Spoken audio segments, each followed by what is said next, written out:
ஓம் சாந்தி. என்று அறிவோமா ஆன்மீகம் பகுதியில் குறிக்கோளை அடைவதற்கு எண்ணத்தையும் நேரத்தையும் சேமிக்க வேண்டும் என்கிற தலைப்பை பற்றி பார்க்கலாம்.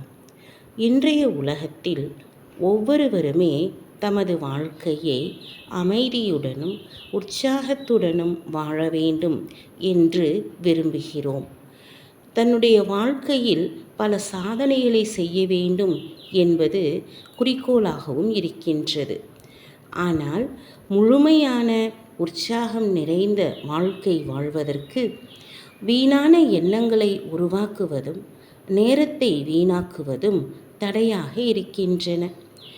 எண்ணங்கள் வீணானவையாக இருப்பதனால் நம்முடைய மனம் ஒரு நிலையில் இருப்பது இல்லை, ஒருமுகப்படுத்த முடிவது இல்லை. வீணான எண்ணங்கள் நம்முடைய மனோபலத்தை குறைக்கின்றன. பொதுவாக எண்ணங்கள் மனதில் உற்பத்தி ஆகுகின்றன. மனம் என்பது நம்முடைய, அதாவது ஆத்மாவின் படைப்பு. படைப்பவர் தனது படைப்பை தன்னுடைய கட்டுப்பாட்டில் வைத்து ஆட்சி செய்ய வேண்டும். ஆனால் இந்த கட்டுப்படுத்தும் சக்தி குறைவாக இருக்கின்ற காரணத்தினால் மனம் நம்மை ஏமாற்றுகிறது. மனதை கடிவாளமில்லாத குதிரை என்றும் கூட சொல்லப்படுகிறது. எனவே மனதை கட்டுப்படுத்துவதற்கு எப்போதும் அதை கவனித்து கொண்டும் அதற்கான மன பயிற்சிகளை செய்து கொண்டும் இருக்க வேண்டும். வீணான அல்லது எதிர்மறையான எண்ணங்கள் உருவாகும் போது அதிக கவனமுடையவராக ஆகி அந்த எண்ணங்களை நேர்மறையான எண்ணங்களாகவும் சக்திசாலியான எண்ணங்களாகவும் மாற்றும் காரியத்தை நாம் அடிக்கடி செய்து கொண்டு இருக்க வேண்டும். மனதை உயர்ந்த எண்ணங்களை உருவாக்குவதிலும் அவற்றை அனுபவம் செய்வதிலும் பிஸியாக வைத்திருக்க வேண்டும். அப்போது வீணானவற்றின் மீது மனதிற்கு ஈர்ப்பு ஏற்படாது. அதே போல நேரத்தை வீணாக்குவதையும் தவிர்க்க வேண்டும்.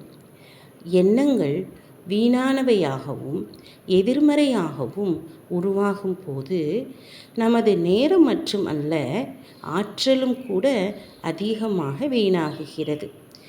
எண்ணத்தை சரி செய்தால் நேரத்தையும் ஆற்றலையும் சேமிக்க முடியும். வீணானவற்றை சிந்திக்க மாட்டேன், எப்பொழுதும் நேர்மறையாகவே சிந்தனை செய்வேன் என்று மனதில் நாம் உறுதியாக இருக்க வேண்டும். செய்ய முடியுமா முடியாதா என்று சந்தேகம் கொள்ளாமல் செய்தே ஆக வேண்டும் என்கிற உறுதியான எண்ணத்துடன் தன்னிடம் தானே கூறுங்கள், நான் எல்லையற்ற இந்த நாடகத்தின் நடிகன். நான் மகிழ்ச்சி நிறைந்துள்ள ஆத்மா. என்னுடைய நடிப்பை மிகவும் சரியாக நடித்து கொண்டிருக்கிறேன். மிகவும் மகிழ்ச்சியாக இருக்கின்றேன்.